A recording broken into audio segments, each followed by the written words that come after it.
Magandang araw mga boss. Nabalaho ka lang, wala na nabalaho ka. Yun, nararamdaman ko na dati hindi eh. Narinig nyo, nabalaho lang daw si customer. Mula noon, nakarinig na siya ng ingay dito sa sasakyan niya pag nalulubak. Actually, taga Bulacan pa si customer. At 3 shop na raw yung pinuntahan niya. Kaya lang negative, hindi matrace kung saan nanggagaling yung lagutok. Dito mo nararamdaman yung lagutok. Sa loob pala ng sasakyan niya, naririnig yung lagutok. Pero silipin ko pa rin itong shock mounting. Sa nakita ko, okay naman siya mga boss. Kaya puntahan ko muna si customer para maimbestigahan ko siya. Ito po sir eh. Ito sa part na to. Kasi yung May humahampas dyan. Oo, parang may gumagano sa ilalim. Dito, pag nalulubak Pag nalulubak ka, dito banda. hindi kaya may tao dyan sa ilalim. Hindi. Pwede kasi habang umaandar itong sasakyan ng customer, may nakasabit sa ilalim. Hindi niya lang nakikita. Kaya ang gagawin ko dyan mga boss, i-check ko muna itong gulong. Uuga-ugain ko yan kung meron siyang kalog. Siyempre naman, gagabitan ko na naman yan ng mahiwagang kamay ko para maramdaman ko kung saan ang gagaling yung lumalagotok dito sa loob ng sasakyan niya. Palupaluin ko nga itong fender niya, baka may pumasok na bato dyan. Kaya lang negative din mga boss, kaya tuloy ako sa pag-uga ng gulong. Kukuha na ako dyan ng mahiwagang tubo, kasama na rin yan sa pag-check at magagawin ko para malaman ko kung may problema dito sa wheel hub bearing niya, sa ball joint, sa shock absorber, o kaya naman sa shock mounting. Kasi kapag may problema doon mga boss, uuga yung gulong pag inaangat-angat ko. Kaya lang mga boss, negative, wala akong maramdaman. Kaya pa-start ko muna itong makina. Yapit mo yung bela kanan. Sige. Ito naman pangalawang pag-check up ko mga boss, pina-start ko itong makina niya. Pwede kasi sa ganyang paraan, maramdaman ko kung saan gagaling yung ingay. Kaya lang wala, kaya dito muna ako sa ibabaw dito sa shock mounting. Ilalagay ko yung tubo dito sa ilalim ng gulong, tsaka ako ngayon iaangat-angat. Hindi naman ito kumangat-angat. Ito. Ito, asak bilang ka. Tignan mo kung angat-angat siya. Si customer ang gawin kong witness kung maiuga sa shock mounting. Apo, maangat-angat. Pero konti lang, hindi masyado. Hindi masyado. Oo, Ito nga sir. ito. Angat tingin. Kaya lang baka hindi ako nag-get ni customer sa sinasabi ko, kaya ako yung titingin. Okay lang. Kaya lang mga boss, Okay lang. talagang walang problema dito sa shock mounting, pati sa shock absorber niya. Pwede kasing sa pagkakabalaho nitong sasakyan, nasira yung shock absorber o kaya yung shock mounting, pwede yun. Kaya ayun yung chinecheck ko mga boss. Dahil sa negative naman, tanggalin ko na itong gulong para mas mapakiramdaman ko na yung problema ni customer. Sa kasa pa. Ha? Pintura pa eh. Sa kasa pa pala nagpapagawa si customer. Kasi nga mga boss, yung mga nut niya habang tinatanggal ko, may mga pintura pa. Ilapit ko muna itong camera mga boss. Kasi nga, gagamit ako dyan ng tubo para mauga ko itong stabilizer bar bushing niya kung may problema. At dahil sa okay naman, lipat ko itong tubo sa lower arm bushing niya. Ugain ko yan. Yun lang mga boss, naramdaman ko na meron siyang kaunting uga dito sa lower arm bushing. Pero hindi ko naman sinasabing sira yung bushing. Kaya ginamitan ko na siya ngayon siya ng flat screw, sinigurado ko. At sa naramdaman ko mga boss, kailangan lang ito ng bolt retightening. Pakiramdaman ko na rin itong tie rod pati yung rack end. Kaya lang negative talaga. Kaya dito naman ako mag-check sa wheel hub bearing niya. Kung makikita yung mga boss sa ginagawa kong pag-check up, di ba? Kinakarir ko na yan. Malayo pa kasi yung pinanggalingan ni customer. Sana tulungan ako ng Diyos, makita ko yung problema. Pero meron na akong subject. Itong bolt and nut ng suspension arm niya. Ang gagawin ko dyan, ibo-bolt retightening ko. Tsaka ako ngayon i-sprayan ng penetrating oil. Syempre bago yun, luluwagan ko muna at kukuha muna ako ng tools. Kaya kinapa ko ng mga boss yung bolt para malaman ko yung size ng socket wrench na gagamitin ko. Ayan na mga boss, number 17 siya. Kaya luluwagan ko na itong bolt and nut dito sa suspension arm ni customer. Kaya lang nahihirapan ako kapain itong bolt niya mga boss kung naluluwagan ko ba yan. Kaya ang gagawin ko dyan mga boss, hihigaan ko na lang. Yun, naluwagan ko na rin. Tapos kukuha ngayon ako ng socket ng number 19. Ayan naman yung isa pang bolt. Number 19 yan mga boss. Luluwagan ko lang naman yung mga yan mga boss para ma-sprayan ko siya ng penetrating oil. Ayan mga boss, medyo nagkaroon na siya ng uwang. Kaya gagamit na ako ng penetrating oil. I-sprayan ko na yan. Alam niyo mga boss, yung lagutok, langit-ngit, hindi naman agad-agad pag gano'n ang narinig nyo, may papalitan ka agad ng pyesa Minsan nakukuha lang yan sa bolt retightening. gaya ng ginawa ko. Tapos after mo siya ma-sprayan, tsaka mo ngayon i-final na ulit yung higpit gamit itong socket wrench mo na number 19. Ayan yung unang bolt na hinigpitan ko.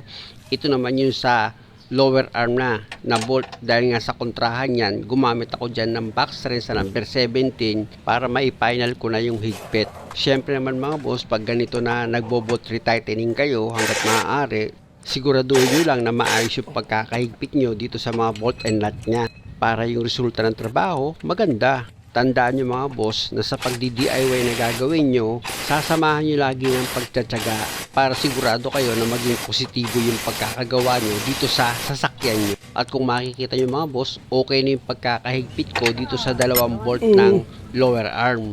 Lipat naman ako dito sa isa pang bolt ng lower arm. Ayan mga boss, oh, yung nasa harapan niya, number 17 yan.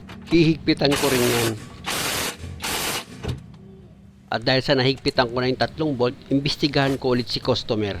Pag tumapa ka ng preno, wala naman siyang ingay. Yung kalsada. Yung kalsada butas-butas, dito lang sa side na ito, dito lang sa side mo narinig. Oo, dyan. Tsaka nararamdaman ko ng pako pag pumapalo dun sa ilalim. May Diyan mo talaga naririnig ah. may pumapagpag. Sa pag-imbestiga na ginawa ko mga boss, dito daw talaga sa side na ito nang gagaling yung ingay. Wala ko sinaramdaman kasi. Ha? Hindi ko lang sinaramdaman. Diyan mo lang naramdaman? Oo. Kasi Baka naman pwede ilipat mo yung pakiramdam mo. At dahil nga sa tinindigan talaga ni customer na dito nang gagaling yung ingay, ilagay ko na itong gulong.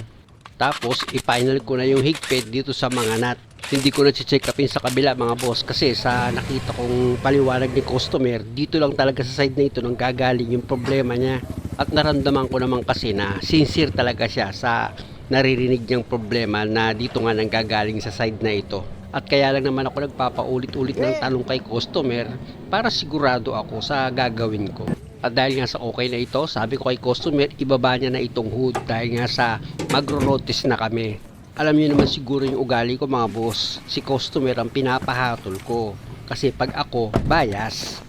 sinundan ko lang po yung road test mo nun eh. Ah, gano'n? Kaya natuntong ko yung lugar. Layo-layo ng pinanggalingan mo, Bulacan pa. Oo, Tapos di ka wala nagsabi sa akin kung Hindi, pupunta nag-message ka. po ako eh.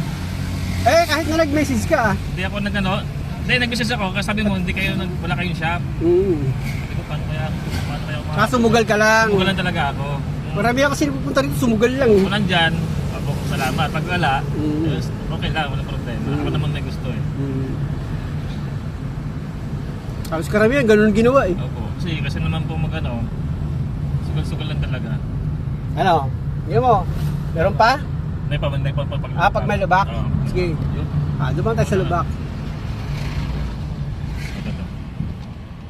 Yun, wala na. Magic ba, magic? May wagay yung kamay ko talaga, no? Niwaga yung ano nyo, yung grasa at saka spray. Yun yung mahiwaga eh. Oh. Ano? Nawala. Ayos na. Yan, nagtaka nga ngayon. Nangyayarap sa inyo eh.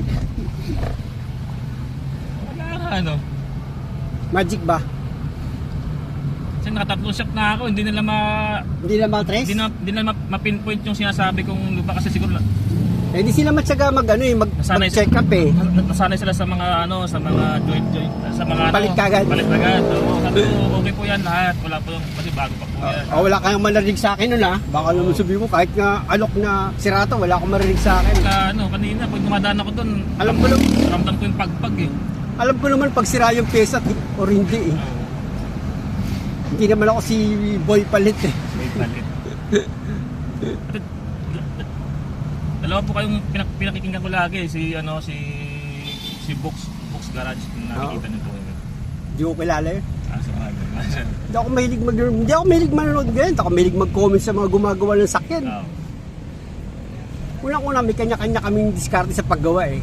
Ngayon, kapag nagko-comment ka sa kanya ng di maganda, inggit ka lang. Oo, yung dito. Di ba? Inggit lang yun. Nawala na talaga. Ba't di natin diretso? Ha? Sa doon pa lang kanina, ramdam ko na kanina yung mga Ramdam mo na ba agad? Oo. Mga palo dito, nakakiliti sa paa eh. Oo. Talampakan. Nagkikiliti ka? Ayaw mo naman tiga masahe ka. Sana hindi na natin Hindi. ginawa. Ano po kasi, binigay ko ng malayo. Diyan mo mismo narinig eh. Dito. Yan. Oo, kaya Ayun, pag yung ginagawa maangkas. pa ako, kaya ginagawa ko, tinatanggal ko yan. Kasi Nararamdaman mo. nakaka-distract yung pagpalo doon sa ilalim. Dahil ito. Oh, wala na oh. Wala na talaga? Kasi ano ko yung pako. Bumalik sa dati. Oh, dito ko tayo sa lupa ko. Ano? Wala. Wala na? Wala, promise mo, Hindi, ganun talaga eh. Sabi ko kasi sa paggawa natin, may awa ang Diyos. Oo. Wala nga, oh. Dito, dandahan na ako dito kasi alam mo ano, papagpag talaga siya eh. Sumakampas-ampas. Ano, pwede tayo bumalik? Okay. Satisfied? Marami ng lubak na nadaanan eh. Ano, simpleng lubak lang kanina. Wala siyang tunog pero yung palo niya sa ilalim. Matindi. Ramdam mo talaga. Ramdam ko kasi yung kiliti.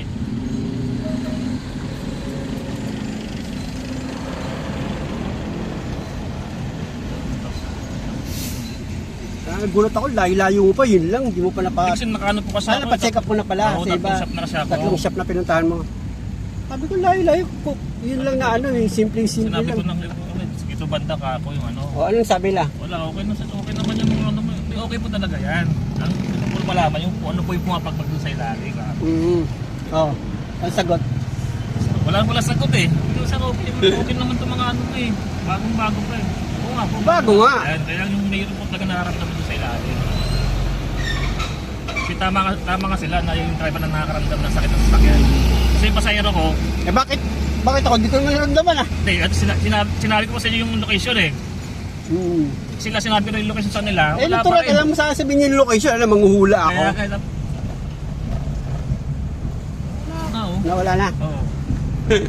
Oo, kanina dito pa lang nararamdaman ko na yung palo-palo doon sa ilalim eh. Layo-layo pa nito, Bulacan pa. Tapos, yun lang ang problema na dadalhin mo sa akin. Simple lang po. Hindi na tayo. Ano kasi, nakakano sa isip din eh. Ba, yan? Kasama ko pa yung pamilya ko. Baka may biglang bumagsak doon sa ilalim, may malulumuot eh. Ah, sa kasa mo din nila? Oo, hindi naman. Hindi po, sa mga shop. Oo. Sa mga shop doon sa Santa Maria. Tatlong shop na nga yung pinagdala ko eh. Oo. Wala rin eh. Ah, mga shop dun sa Bulacan. Opo. Nung nakita ko yan, nung nag-vlog ka rito, kasi nakita ko yan, sabi ko, alam ko to ah. Kaya ginugil ko, hindi ko pala yun. Kaya pala sabi mo sa kanila, di baling malayo, may chances. Oo. Pero kaya pa talaga, hindi na ako umasa na nandiyan kayo. Oo. Kasi tsambahan na. Natsambahan lang mo lang talaga ako. Kasi kung wala kayo dyan, diretso namin ng ano, Kopi at Tipas. Natsambahan mo lang ako. Tsambahan talaga po talaga. Kung nakita ko nakakulay blue, ayun na. Ito na. Yan, dito Yan. maratama ko na ito eh. Oo. Yan, wala na. Oo. Okay. Tama tayo sa pagdaan sa lubak, baka mamaya eh, Dagdagan. magdagan yung sira. Dagdagan pa. Basta malaga, naging okay na. At least kahit malayo ka, Lagi po pinapanood yung ano nyo, yung DIY nyo eh. Gusto ko rin matuto ng mga ganun eh. kailangan kasi yung pakaramdam mo nga lang talaga sa kamay. Kasi nakita mo, di ba? Hinahawakan ko talaga eh. Lang eh.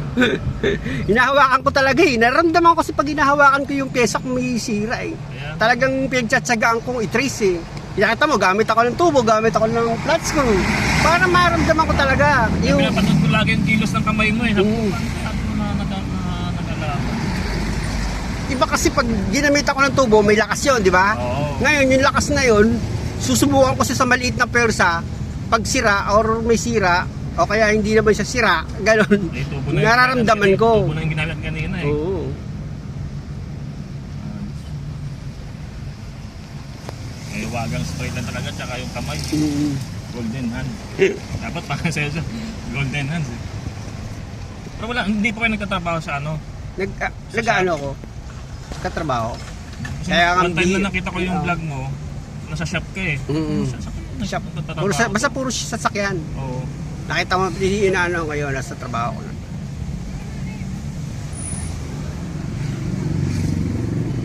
Kaya pa nung nag-ano, siguro kaya dito to sumagot kasi nag-iingat. Anong model to? Mirage po. Anong model? 2025.